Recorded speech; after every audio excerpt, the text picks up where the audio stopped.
I feel like you're just less stressed because everything's so affordable here. You're not so worried about money. I think we average about 50 million VND. So that's almost like 2,000. It's 4 bedrooms, 5 bathrooms. Like I'm paying 20,000 in the city. And right now the house markets, it's just going crazy. Like, and that opened our eyes to like, oh, we can live like this. My husband was working remote. So we did live in Florida for a couple months, also Mexico. Oh. We went to Playa del Carmen and we also went to Cancun, and it was really hard, and I think that's why we were homesick. Actually, I think locals really like English-speaking people because whenever if me and my kids are just talking at a local place, they're like looking at us, where are you from? Supporting a family on 24,000 USD. Yeah. How do you find not just cost of living, but quality of living compared to your home in Canada? Okay, so I was like born and raised in Canada, so I have a certain standard or living. Canada is different from Vietnam. I feel like people talk about how poor it is and that they don't have anything here, which I found everything I need to live here. It's the bare minimum. I believe when we were in Canada, which was like 2 years ago, it cost us minimum, just essentials, about 5,000. I think it affected me because I felt like I wasn't confident and independent anymore. And I always wanted my husband to come with me. I guess about like the motivation part of it too. Like, why did you finally make the leap to come? Okay, so we came to Vietnam because we saw it was affordable. This wasn't my first choice. Somehow a YouTube video convinced him, and he decided like, let's go try it out. So that's what we did, and since we got here, we just never wanted to leave. This is Mai, a Canadian mother with a family of 4. They moved to Vietnam 2 years ago, and today on The Cost of Living Abroad, we'll find out why she left Canada and hear the story of her struggle to adapt to a new life abroad. My name is Mai. I am a Hmong Canadian living in Vietnam now, in Da Nang, and I have a YouTube channel. I started going more full-time last year, talking about guides about expat living, resource searching other countries to live in for families that are going somewhere else than where their home country is. Finding out how to make money also doing that. Well, that's sort of basically on the cost of living abroad. Yeah. We like talk about people's different costs of living, break it down line by line, budget. So let's do that. Let's jump into like what you and your family eat in a day, breakfast, lunch, dinner, and then what the totals are for the month. If you're eating out, if you're eating local, international, if you're grocery shopping. In the mornings, usually we like eating in more often. We've been really like lazy lately, and it's so affordable to eat here. So we usually eat like banh mi and bun bao, and those are like simple things, and that can actually be around 20 to 50,000 VND. Which, can you do the conversion? Yeah, so I did a USD, so 20 to 50 is like about $1 or $2. Yeah, so we usually eat $1, so think about it, for each person, we're buying 1 per person, so we're eating like $4 breakfast, all 4 of us.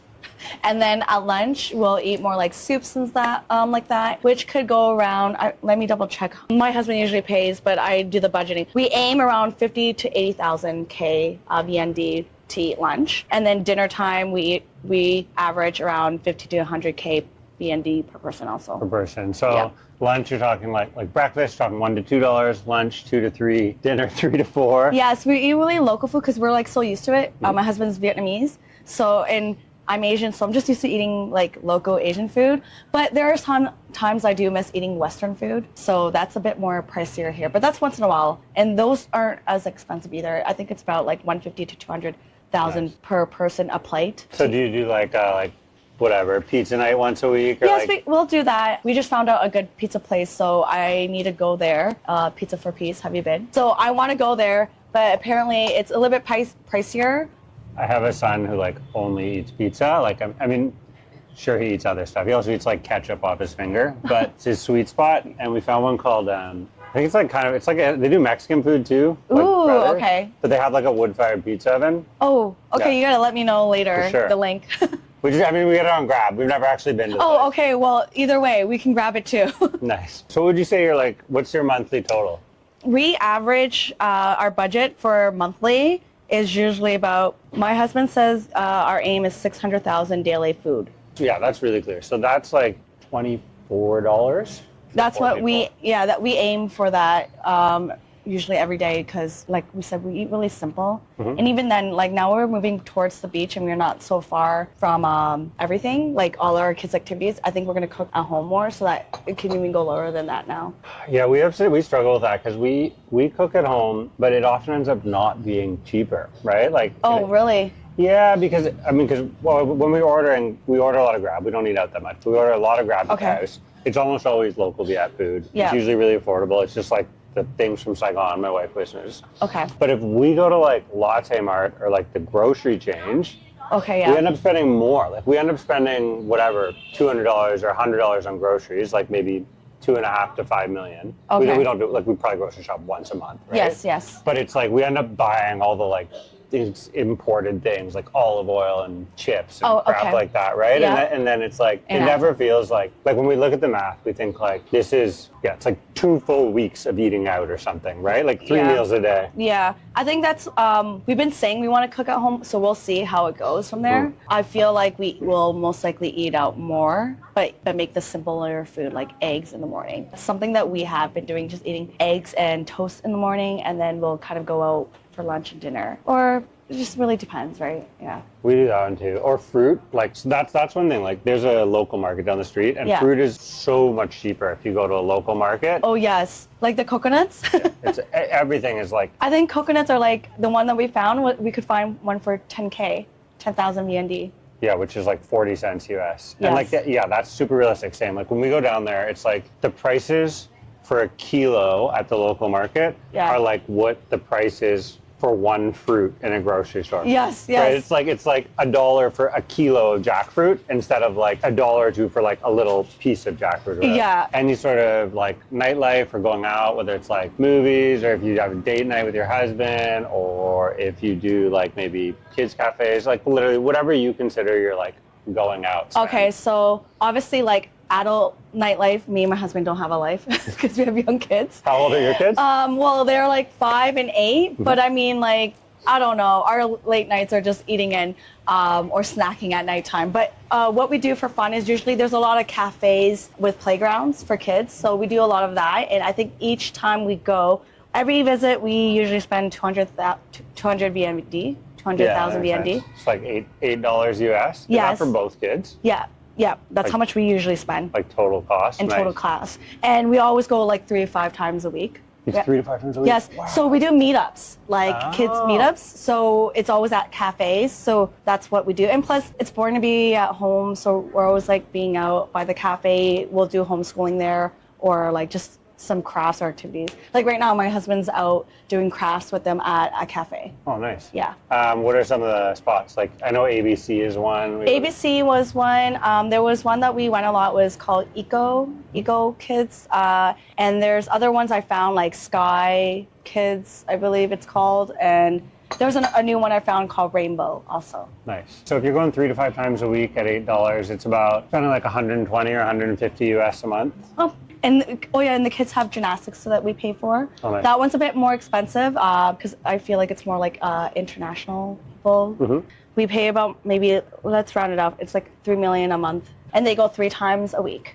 $120 a month. I mean, that's really... It's so cheap. Yes, because in Canada, it's like $300 per person a week. Yeah, that's what I was thinking. I was thinking like at home that would be like the one-time cost. Yes. Right? Like the 120 a month would be the cost of taking kids to gymnastic once on like Saturday afternoon. It would cost $120 for 2 kids, right? It'd be 50 or 60 bucks. Yes. A session. Yeah. And they're going 3 times a week? Yeah, they're going 3 times a week, an hour and a half.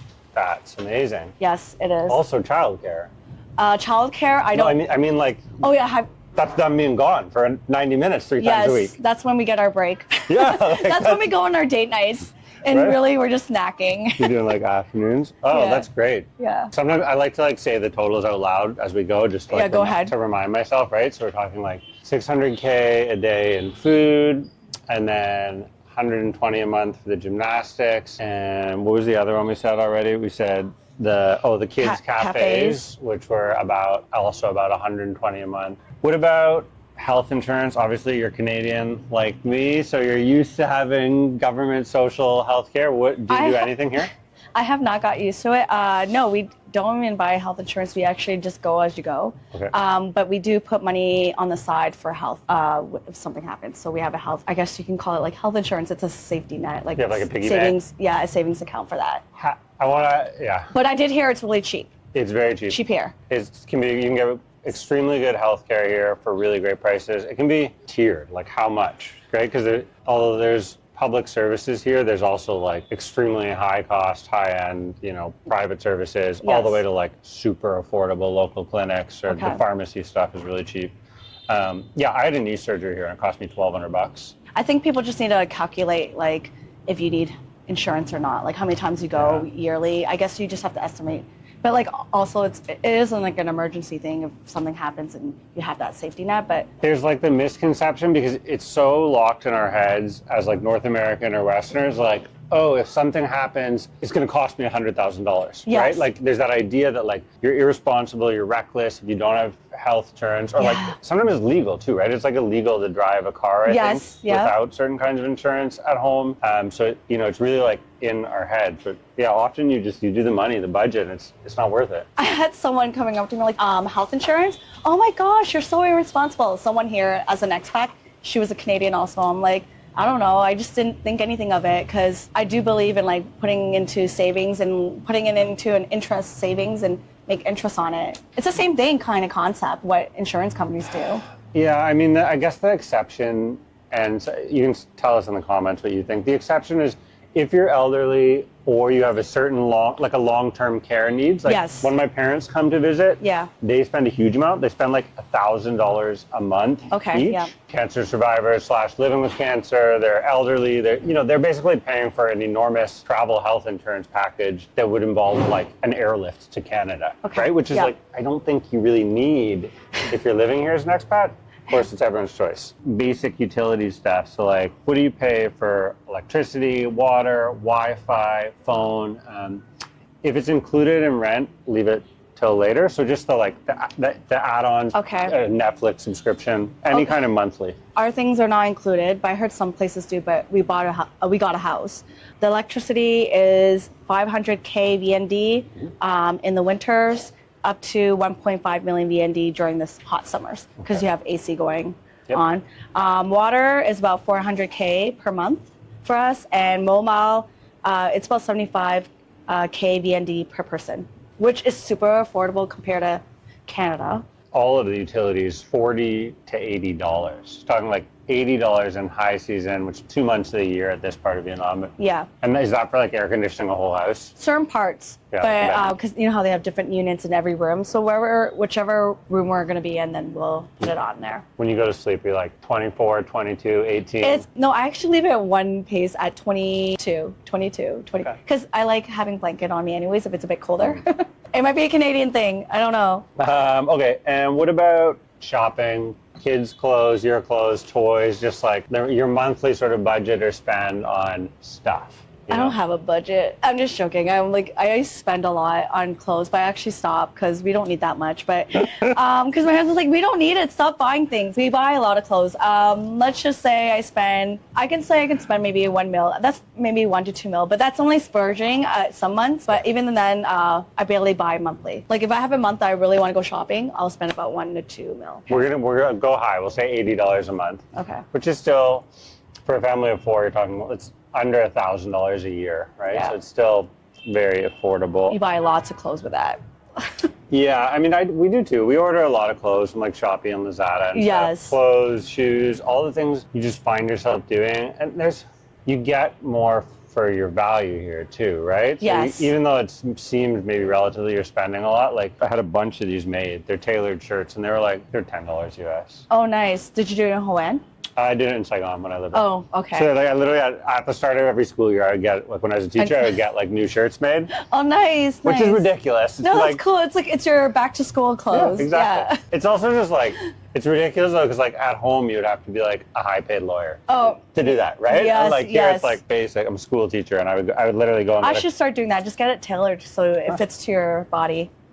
What about transportation? Are you taking Grabs, taking cars? Did you buy motorbikes, rent motorbikes? We bought a motorbike, which was about 20 mil. I believe it was $1,000 Canadian. Okay. I think that was high, my husband was saying, when we bought our motorbike. We grab once in a while when it's raining, which is not too much because usually a trip could be only like 50 to 75 VND. 75,000 BND. But with gas, I believe that we go around a lot. So I think this is pretty high for regularly, 50 to 70,000 K weekly on the motorbike we spend on gas. $2 to $3 a week. So Yes. 100 Huge difference from Canada. We used to spend $100 Canadian or 120 now gas weekly, or more than weekly. Going from $5,000 to $6,000 a year to $150 a year, which is it's like some of the numbers, and I think it's why I have fun doing this and why people find it so engaging is that it's like it's really hard to believe if you haven't experienced it. Yeah. And I think like obviously it's fun just to meet people and have conversations with other people who are living the same kind of lifestyle. But the other thing is that when you just say your one cost of living over and over again, a bunch of people are just going to see a video by you, only see you and be like, ah, this guy's full of shit. Yeah, and yeah, like, that's true. That's and true. Just be like, so yeah. it's like mixing. So they're hearing it from like multiple people. Yeah. Yes. I'm one of those people now. Exactly. Yes. How long have you guys lived here so far? 2 years in Vietnam. It'll be like 2 years month. Yeah. Wow. So 2 years on a $800 motorbike, roughly $800. You're talking $35 a month, $1 a day for transportation costs, something like that. Yes. Do you get the whole family on? Yes. We're those people now too. Yes. I should send you a picture. People have been taking videos of us, like our expat friends, and like, how do you guys do it? We're like, I don't know. I didn't want to do it at first, but my husband's like, just try it. Let's try it. Yeah, all four of us can fit, but eventually I think the girls are going to get bigger and we can't do that no more. But I am planning, I want to get those scooters that they're the three-wheelers. Yeah. Have you seen them? I know it looks so like old school, or I think older people use it because they don't fall over. Yeah, but I always said that's my like future car here. Because back home I'm like, oh, I want a Mercedes, but now it's like, no, I want a three-wheeler here. I should definitely get like an image of a Mercedes and an image of one of Yeah, really, like a grandma on the three. Literally, yes. Like seriously, that's my new car I want in Vietnam. That's the luxury here. Do you still travel? So what about, I'm very curious to know this, is I have a really different visa work thing than most people who watch the channel or most people here. I came on a work visa, I had a temporary residence card like handed to me when I landed here. Yeah. And then eventually shifted to a spousal one, but I've never done visa runs. I've never been in that situation. So you said your husband's Viet. Yes. What's your visa situation and what's your travel situation? I guess I include them in the same line. Okay. I'm going to edit my blabbing out, but I Yes. include it in the same line because a lot of people I've talked to so far, that's their travel cost. Like, right? Like every 90 days they take a trip. Oh, which is like their visa run. Someone asked me about that when I did a breakdown because I forgot that, you have to put that in. However, I heard that there are ways to get out of visa runs. I'm not sure. I don't know if it's shady. I've heard from everyone in Da Nang that Lynn's visa runner, there's a woman named Lynn and a company, Lynn's. Yeah. I just realized out loud it could be a man too. Anyways. Yeah. Lynn could be a guy, girl, yeah. Lynn could be a guy. Anyways. Lynn, there's like a company, Lynn's Visa, and they do visa runs like on a bus, right? Oh, okay. They take people on a bus. Okay. And apparently they're very good and very reliable. But you tell me your travel or visa trip. When we first did it, we tried the visa run by going, we were near Saigon because we were at my husband's hometown near there, and it took us 4 hours to Cambodia to do a visa run. We hired a driver to take us, and it wasn't the best experience. I felt like it took too long. I have kids and it was really hot and we didn't know what we're doing, and it just didn't feel nice to go out of a border and coming right back in. Yeah. It just didn't feel, I don't know, authentic, I guess you can say. So we're not going to do that again. And that was probably like one of the cheapest. I believe when we hired the driver, I don't even think we paid him that much. It was probably maybe say it out loud, I think it's 1 to 2 million. Yeah. It was something, it wasn't high. So him taking us, but we had to get the visa, we had to pay to get into Cambodia, which I think it was like $40 USD actually. Yeah. And then coming back, you didn't have to pay anything. So overall, it was the cheapest. But we're not going to do that again. But yes, the visa that we have, I forgot to mention that. We actually used a visa service that they figured out what visa that we could apply for back in Canada. So when we went, she said that my husband could apply for this 5-year visa, but we had to leave the country every 6 months. Okay. So it's not as much as, like, I know other people have to leave like 3 months, every 3 months. Yeah. So ours isn't as bad. So now we think of it as like, oh, every 6 months we're just going to go vacation. It's Yeah. not like a chore thing. So after that experience with going to the border, we just decided that we were just going to go to places that we wanted to see around Asia anyways. But we just came back from a visa run. We went to KL, Malaysia. Oh, beautiful. The flight, I believe, cost us, I believe it was $400 Canadian to go there and back with four of us. And to stay at a place, we probably paid $200 Canadian. And yeah, that was the total cost going there and back. So yeah, about $600 Canadian. I'll do the conversion on that to US, but it would be roughly like $360 to $400, Yeah. something like that. And so twice a year. Yes. So they say that KL was actually the cheapest flight to go on visa runs. So if you don't want to go on the bus, go to KL. Yeah. Yeah. Yeah, that makes sense. It's good. That's the hub for the former AirAsia. So like, yeah, KL, Malaysia, Hong Kong has really cheap flights from Da Nang in particular. But Hong Kong's not as cheap as Malaysia once you get there. Yes. That's what I heard too about Hong Kong, but maybe that might be a next trip. So what about rent? Or do you own a house? No, we rent. Maybe later we'll...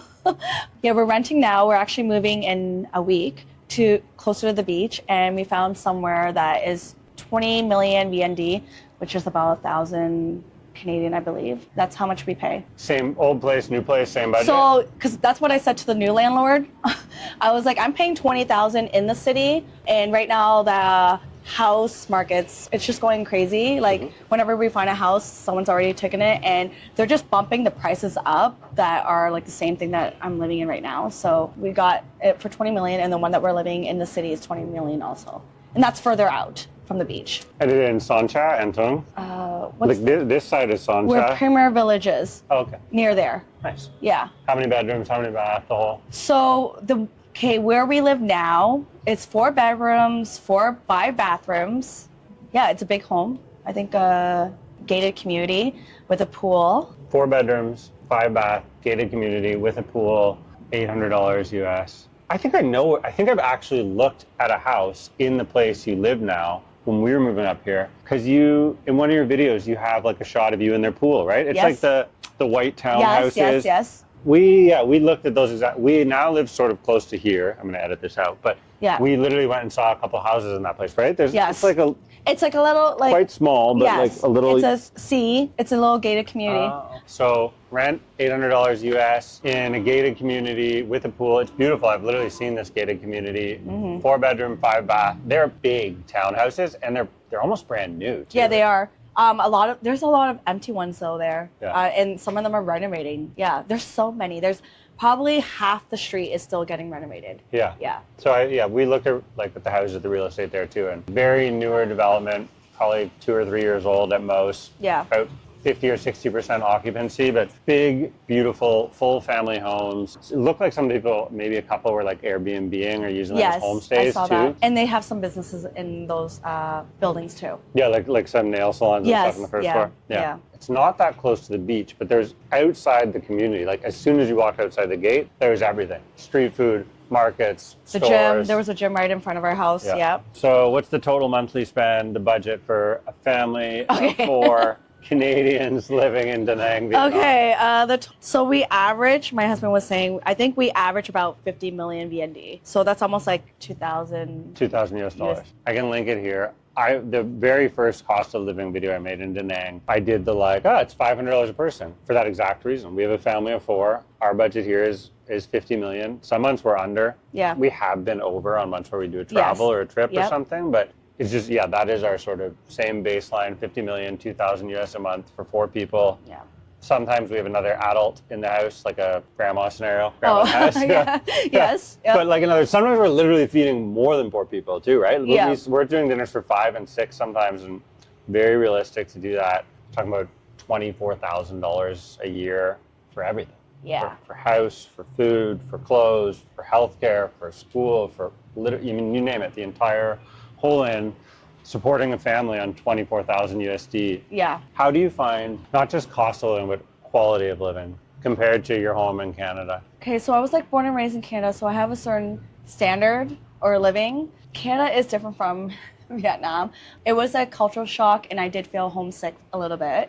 There are certain parts that are modernized, but I feel like it's still growing. Where am I getting at? What are the cons then? Let's start with the cons, right? Because that's what you're saying. You're talking about the anxiousness of your first cultural shock here. So what are you get here, what are the big cons, the negatives, the things as a Canadian that you're like, this is shocking, I know I hate being a snob, but like when I go to restaurants and like there's no soap at the bathrooms, that's something that like bothers me. Like I think health and safety at restaurants, but there are certain restaurants that we know of that like they are clean and they do have all that. But it's just, I guess when you go really local, you don't know if you can trust that. And like the food, I guess when they sell raw food like on the markets, that was something that I'm not used to too, because it's really hot out. And then how long has it been there? I hate talking about bathrooms, but like the toilets, when I saw it on the ground that you have to squatters, yeah. Okay, other than that, like those little things just bother me, but it's not a huge thing. And I guess the houses, how they built it, I just wish they built it a little bit better here. Mold can grow fast and the airflow inside the houses. I think that was a big thing for me because I really want to make sure my kids are healthy and not breathing in mold. When we went house hunting, we saw a house, everyone was fighting for it, but I didn't know why. And there was so much mold. They said they'll clean it up, but still, it was the whole wall of the kitchen that was moldy and you could smell it. So like, the standards here with the housing, I think there's probably more, but there's a lot of pros here too. Okay, tell me some of the pros. Okay. Some of the things that when you acclimatize, what were you like, this is great? I don't like that, the motorbikes and all that. But other than that, the pros about it is like we can live like a slow life here. The people here are really nice. The beach life, the weather, I like the weather when it's warm. The rain season, not so much. And the people, I feel like since we got here, we actually met a lot more like-minded people here, the community, expats and locals. So I don't know if it's something that we just were looking for and we found it here. Yeah, and I felt like the homeschool groups here, more like-minded here versus when I was in Canada when I found a homeschool community there. And have you found your communities mostly through like Facebook groups or what's that? Like how have you connected with these? So like we were like loners for the first year being in Canada. In Vietnam. And it was really hard. And I think that's why we were homesick. So when we actually went to go visit Canada and came back here, I made it a goal that I was going to find a community. So what I did was I went on Facebook and that's how I found it. And from there, you kind of just talk to people and you'll meet,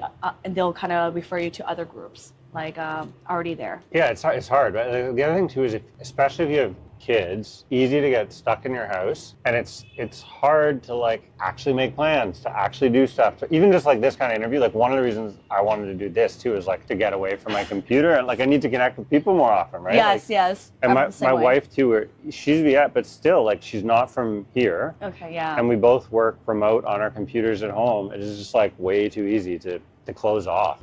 What about, we talked a little bit about the direct cost of living comparison with like the gas and a few other things. If you can live here on roughly $2,000 a month, which is about under 3,000 Canadian, 2,800 Canadian a month, what is your cost of living situation if you were to live the exact same lifestyle back home in the GTA in Toronto? Okay, for even just the minimum basic, not even living like how, because I get massages here and self-care, I can do that regularly here.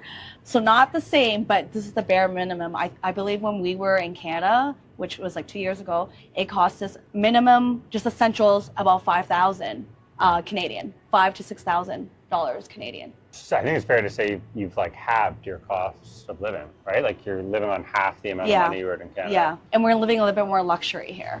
Yeah. In Canada would just be the basic things. I definitely find that. And also we found that a little bit from moving from Ho Chi Minh to here. Like I left a better paying job to go remote, to work online and work for myself. We really cut our cost of living down when we moved from like a big sort of expat wealthy suburb in Ho Chi Minh City to a beach town, to Da Nang. Quality of life has gone up. We can afford things we wouldn't be able to afford anywhere else. I feel like you're just less stressed because everything's so affordable here. You're not so worried about money. Yeah, honestly, the only money concern we ever really talk about in that sort of like stressful, anxious way is when we talk about doing big trips back to North America. Oh, yes. Family. That just the idea of like, do we have to do it every year? Do we do Christmas? How long do we go? Like that becomes a real... Yeah, my husband and I have been like through arguments, like, because my goal was to at least go once a year. But when we did go last year, it was so expensive. I think it cost us about 10 to 15,000 Canadian to go back. How long were you there for? Only a month and a half. So it cost about 10 to 20,000. So yeah, I have family obviously in Toronto still. My wife has family. She's born and raised Vietnamese, but she has family in Atlanta. We like cost out this idea of like, what would it cost to bring 4 people to Atlanta for 2 weeks, Toronto for 2 weeks, and then come back here? And it's like, it's the same thing. We can't, there's no way you can come up with a number that's under to $15,000. The most basic, right? Yes. Like, because right now it's $5,000 to fly. Yes. It's $5,000 to get on the airplane. Yes. And we just stayed with our family and friends. We didn't even get an Airbnb. Luckily, we had someone to like give us a car tomorrow. We didn't even have to get a car. But if we included that, that would have been a lot more higher. Sure. And we didn't even go to see his other side of his family, which was his family was in Alberta. So we only went to Ontario. Yeah. So if we had to go see everyone, it would have been maybe double the price. So this is one of the real psychological costs of living abroad, right? Is that you are going to be detached from certain friends, family, community you have back home. Yeah, it's really hard. Still keeping in touch with my best friends, it's just so hard. We live in different lives, and going back, you don't even know if you're going to go see them, when you're going to go see them. You're missing out on their things. I just found out my best friend pregnant. Aww. So it's like, oh, I'm not going to be there. And we're like best friends. We're supposed to do everything together, but we chose this lifestyle. It is. It's real. There's a real cost benefit analysis, right? Of like how much things cost, what you get socially, psychologically, what you get in real stuff too. Like we're talking about, you really get a nicer house, better food, better healthcare, better like air. Like those things are all real, but then it is tough for sure. Okay, let's go back to money talk. How do you and your husband make money as expats living abroad? Okay, so my husband, he's still doing some remote work from Canada. He's a mortgage broker. He's doing trading, and we're investing long-term in markets also. So when we sold our home, we kind of used that money to start investing into the market. And then for me, last year, I just started to learn about online businesses. So I've started my YouTube channel. Mm-hmm. The little graphic, the floaty graphic. Yeah, and then I just also creating like digital products now, all that online stuff. Mm-hmm. I'm so intrigued of like how you learn money online. And also I learned about a little bit about UGC. So I actually started getting UGC travel. They're both kind of different, but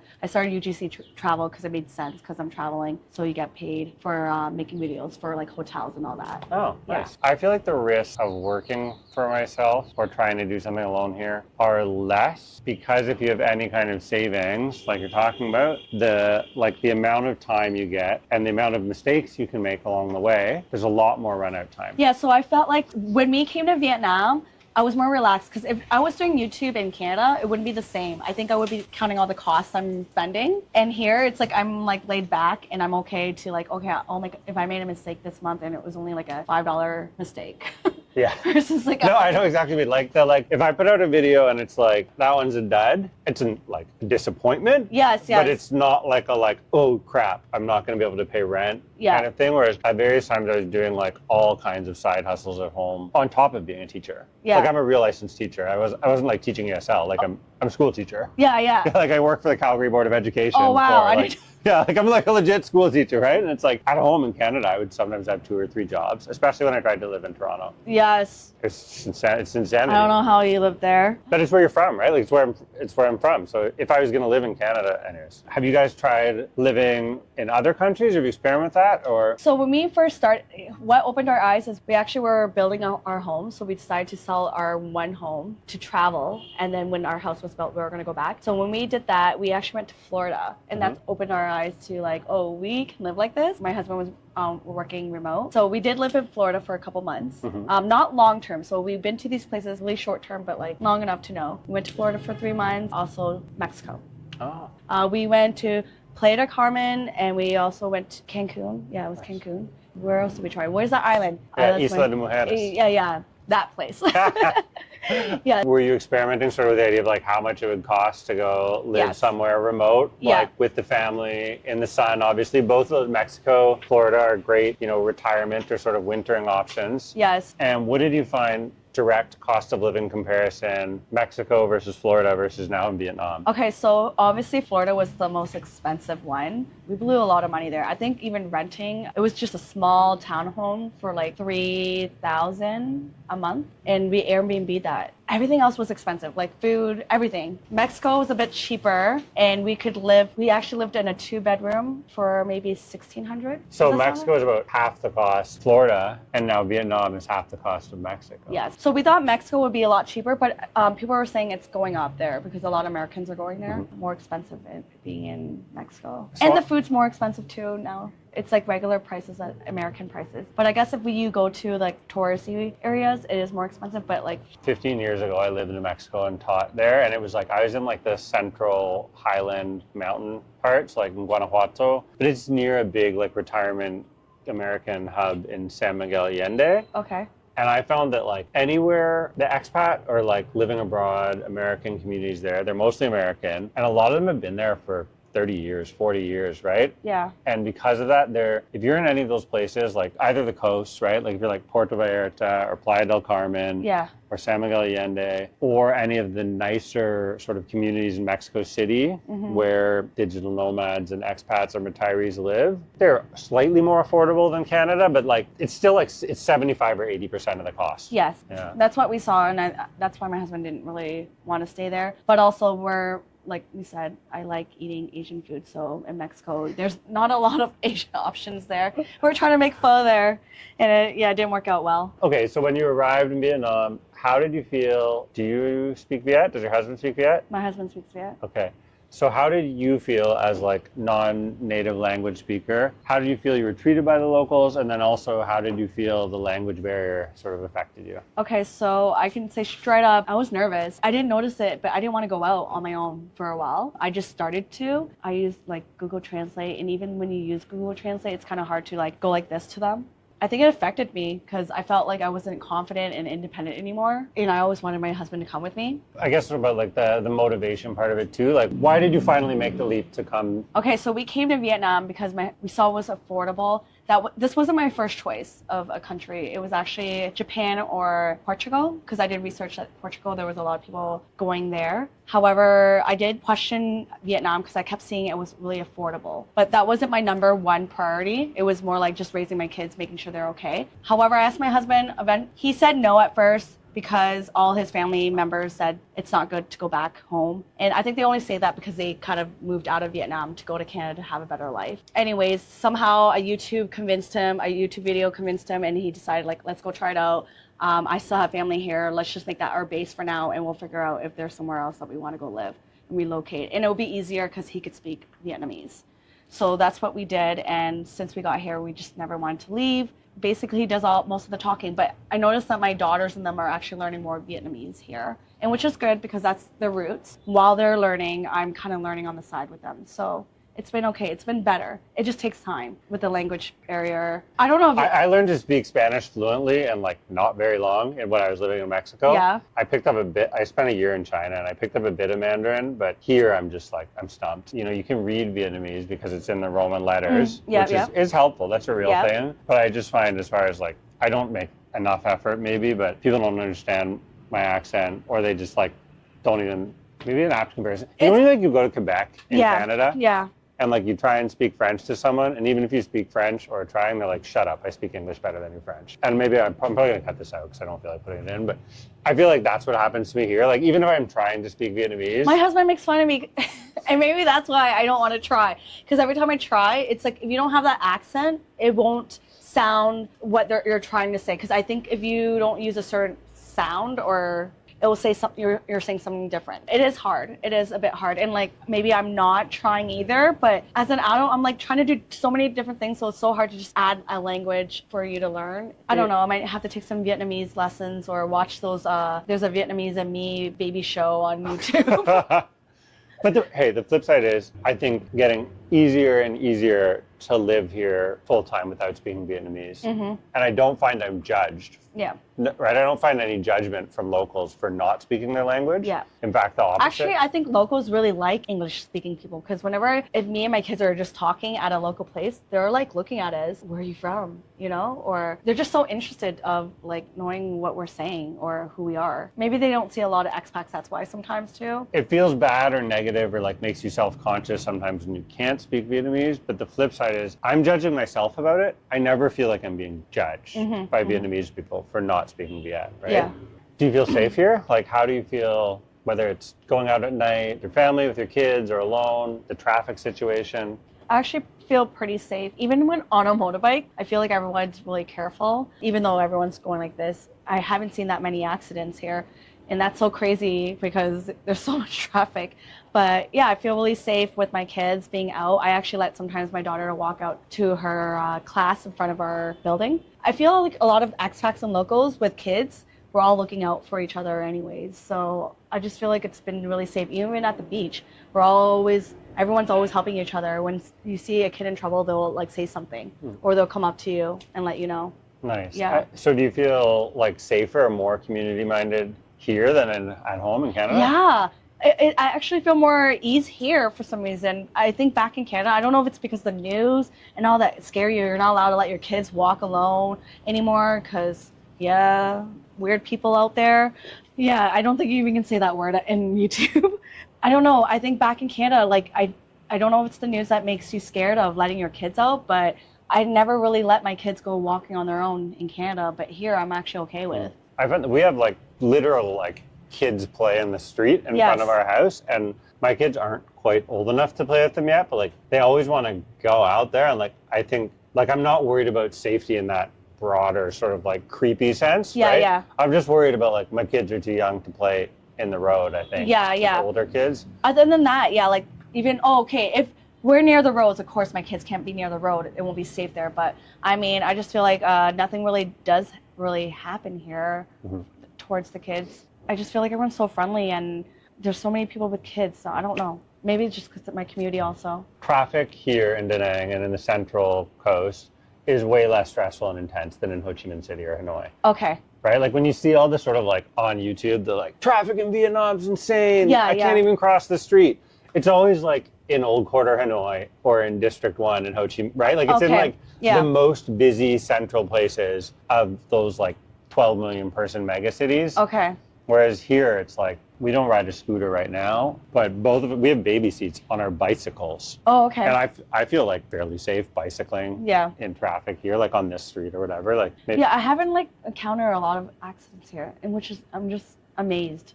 Because there's so many accidents in Canada. I don't know, maybe because, I don't know, everyone's just more careful here, I believe. I found that I noticed a lot in Ho Chi Minh City, and it was scary. Like I found it, I stopped driving a motorcycle for a while. Wow, because really? I knew like a bunch of people had been hit by cars and stuff like that. Okay, so maybe it's just Da Nang. But I feel like here I don't get that vibe as much. There it felt like, especially where we're living in a suburb, and there was like big trucks and like, you know what I mean? Like it felt intense. It felt like you were like, on a highway, on a tiny little bike, surrounded by big scary vehicles that could like literally just crush you. Yeah. And other than like the tour buses at the beach here, I don't get that vibe. Yeah. Like I push a stroller down the street here. Yeah. I'm trying to think when we went to Dalat and we were going down the mountains and there was trucks around, that was a bit scary. I can say that because the way they drive, I feel like they try to get through and I'm like, why are you guys turning and trying to pass someone at a curve? Because usually that's the rule not to do that.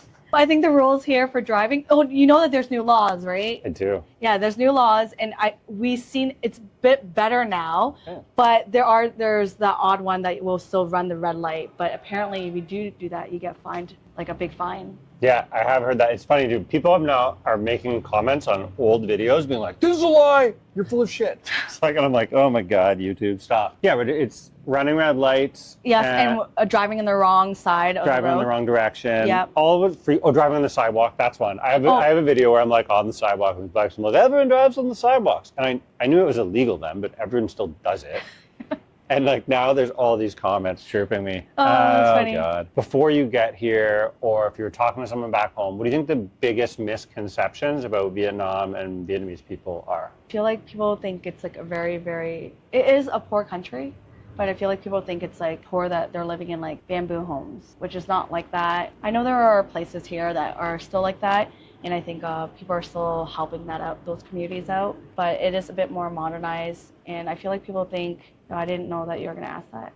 My head's going blank. That's okay. Like the cities are there's a big urban-rural divide, right? A lot of the cities are super modern, everything is exactly. I think they try to make it scary. I always see Vietnamese news. They always talk about how scary it is to come here, like how dangerous it is, and like people get sick and all that. I remember my husband's mom would be like, oh, people get sick there and they're so poor. Oh, they don't have this and this. I remember she said, oh, they don't have like good toothpaste. But then I was like, I came here, they have the same toothpaste that we have back home, Sensodyne or something, because she bought like 10,000, like literally she bought like boxes from Costco to bring it here. And I was like, they have this brand here. I feel like people talk about how poor it is and that they don't have anything here, which I found everything I need to live here perfectly anyways. That's an interesting one too, because I think BQ friends from home, Yeah. some people I know, like second generation Vietnamese in Toronto, are really like, I want to go back. I want to learn about where I'm from. I want to learn about my history. I want to learn about my roots. Yeah. But then there's definitely other people in that community who are like, Yes. right? Like, and it's just like, it's like hard line. Don't ever go back. Don't talk, like they're done. Maybe that's part of how it is in all immigrant communities, right? Yes. Like maybe if we were talking about different. I think it's because like what we were talking about, like they sacrificed so much to leave Vietnam to come to Canada to have a better life, which I understand that. And I remember back then it was a bit harder here. My husband and we were just talking about the other night, yesterday, that like they just don't understand that it's another time now, and that it's growing here and there's so much opportunities here that you can come back here. Because even his sister-in-law, we're like, you should come here and open a restaurant here, because there's a lot of like basic food here, like we could actually open something really good here. And she's like, no, I don't want to. And it's like, you don't make money. It's like, no, you don't. Like, I've seen businesses here growing and they're making good money. Oh yeah. So I don't know, their perception of Vietnam is just so weird to hear that. But I understand how they think that they came to Canada to have a better life, and the better life is in Canada right now. It is hard. It's hard to, I mean, I hope that part of the cost of living abroad pod and the episodes I'm doing talking to people in Vietnam is that, like, that's breaking misconceptions. Like, that's not the point of it. The point is to talk about the financial thing and like living here. But it is, I do hope that too. Because like my audience is almost all American. I don't like it when they think people are poor. If Yeah. you come here, you're poor. Well, Because they think my kids are going to learn to be poor. Like, yeah, they don't understand that it's a developing country. Yeah, I mean, the math for me was so simple. I planned to come for 1 or 2 years, for 1 or 2 year contract. Sure, I ended up meeting my wife, falling in love, etc. But also in like a really straightforward way. All of a sudden, I was making at least 60% of what I made in Canada, salary-wise. Yeah. At least 60%.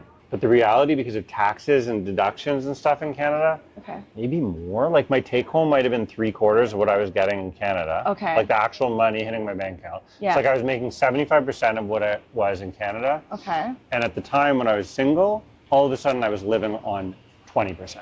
And it was just crazy, right? It was like all of a sudden there's all this money left over at the end of the month. And I was I was like, what the fuck? Like without trying, you know what I mean? Going out, living my life at the time, drinking beers, going on holidays, going out to dinners with friends. Yeah. 5 nights a week in Ho Chi Minh City, a big modern, developed city. Yeah. Living in a nice condo in the suburbs, like, yeah, it's different. It's not Canada, obviously, but in this real way, it felt like, wait, what? I had to, be self-reflective about my own misconceptions. No, I get it. What's one piece of advice that person or those people who have misconceptions, but who are sort of like still on the fence? They're thinking about coming to Vietnam or to Thailand or to the Philippines, but they're still back home in Canada or Australia or the USA. What I would say, like, do your research, go experience it. I feel like people they're so in their bubble that you don't know when you don't know when you didn't try it yet. Go try it for a month and see how you like it, but make sure you have something planned. For me, I would say, like, if you were wanting to like become an expat, I would say look into your income first. I feel like you have to have some kind of savings, or coming here, you should explore your options and see the world more. I don't mean to be like YOLO, but I mean, it is. After COVID, why are you going to stay in Canada in lockdown? That's what happened, because after lockdown, my husband and I like, how if this ever happens again? And our kids are going to live like this? We're going to live like this? Like, that's when we made that first move. Let's go see Florida and live there for a couple months and see how we like it. And that changed our perspective of life, that there's more out there and that we need to go see the world. And what about, is there a set number or a baseline amount of money? You've done it, you're leaving. What do you think someone needs to have in the bank minimum to go away for that first year, or even less than a year, say that, whatever, to I'm make saying, like, if you everyone should always have, like, I feel like 1 or 2 years of income, whatever your budget is, how you live on, right? But I believe you should have 1 or 2 years savings just for backup. That's what I think. I don't know if other people do the same, but that's what we basically made sure we had. Yeah, I think that's really great. So if you're saying if you know, just really simple equation, that your budget's going to be about $2,000 a month here, make sure you have $24,000 in the bank. Yeah. Okay, last one. What's something I didn't ask you that I should ask the next guest on the cost of living abroad pod? If it's a family person, I would like maybe talk about, like, what does family look like? Education. We didn't talk about that. That was a big thing in my channel that people have been asking because they're family people, and they're asking, how are you dealing with education with your kids? Okay, so yeah, well, we can do that. How are you dealing with educating with kids? Education. What we do is we homeschool. I think we started homeschooling back in Canada because after COVID, I decided to just take that in my own hands versus online learning. We learned a lot about it, but we stand by that concept of homeschooling just because it's a bunch of fluff when you go to regular school. No offense to others. So, and we want to teach the kids, like, obviously they have their core subjects like English, math, science, or social studies. And then we want to, like, do electives of things that we think it's important, like money. I believe money and business is very important for kids to learn, even at a young age. But yeah, we do homeschool, which we do an online course. So they do independent working on there. There are some workshops that you can do here in Da Nang, and then homeschool meetups that we meet up, and that's how they have their social skills and all that. And those are the things that we've done. However, when we went to Nha Trang, I put them half days in private schools. I did half days in the mornings. They went in, and then they came home in the afternoons to do some homeschooling. It really depends on what you want and what you want to do. Yeah, it can be such a huge financial cost here too, that one of the things we've experimented with, our kids are younger than yours, but with the 3-year-old is bringing them into, like, preschool, kindergarten, whatever you want to call it, right? Yep. For half days, like 3 times a week or something, right? Like a really, like, part-time thing, but and it's not for the education aspect. It's for the socialization. Yes. It's to run around with other kids and be in, like, a play area. Like, just that aspect of it is the thing we think about. I mean, I agree with you completely. As someone who's been a real legitimate licensed teacher for almost 20 years, and oh, I forgot you're a teacher. No, I mean, COVID is basically. I didn't mean to say. It really made me rethink education and schools and the whole school system. And I think if I'd been working at home, the effect would have been even stronger. Yeah, that's the thing I think about now, right? Is like there's so much resources. It's so realistic to get your entire, like, knowledge, information, education online now for kids, for adults, It's a scam. It's really questionable. It's not for everyone. Yeah, right? yeah. Like, I went to, again, I don't think this is my name, but, like, I went to Sheridan College when I was, like, 21 for like 6 months or 8 months. Awesome. Ended up doing work in photo and other stuff in my life. And then later I went back and went to U of T and did teachers college when I was, like, 27. Mm-hmm. And I don't regret that decision because at the time it was really, like, I was working as an ESL teacher in Mexico, making no money. Yeah. And I was like, if I go back to U of T, I can all of a sudden make real money doing the same job I'm doing now. So in that sense, it really made sense for me. I was an adult making that decision, but I did take on loans, real loans to do it. That took a long time to pay back. The system of, like, you're 18, go spend $200,000 on university or $100,000. Why? And, like, the kids I'm teaching here, that's their dream. That's their parents' dream, right? It's like the Vietnamese. But I just feel like that people have put that in your head. Like, you know what I mean? Like, that you have to do that. That's why I didn't like the traditional schooling anymore, because I feel like we were programmed for so long that was normal, and I don't think that's normal anymore. Like, I believe in homeschooling just 100%, just because you can find everything that teachers are teaching online, and you can pay for those textbooks that they're using and teach it yourself. And I can give it, like, teachers, they have learned how to deal with kids, and they're probably better with grammar. I suck at all that, but I can get tutors to help me, or I can really basically get online things to teach them that. For sure. Well, and even, this is later, this is high school age, but as Canadians, like you specifically, your kids can do Ontario high school through TVO, like TVO, like Television Ontario, you know what TVO is? No, I know, like the public TV. I know TVO, yes. So TVO has a literal like online high school program. It's like $40 a class. Oh, really? Yeah. So this is not, I'm not going to put this is only for like if you're a Canadian, if you're Yeah. right? Thanks for listening to the Cost of Living Abroad pod. New episodes release every Sunday night on YouTube at Cost of Living Abroad. Check out my Patreon at .com/EvanAEH to get new and exclusive material and to get in touch with me if you have any questions. Take care. Until next week.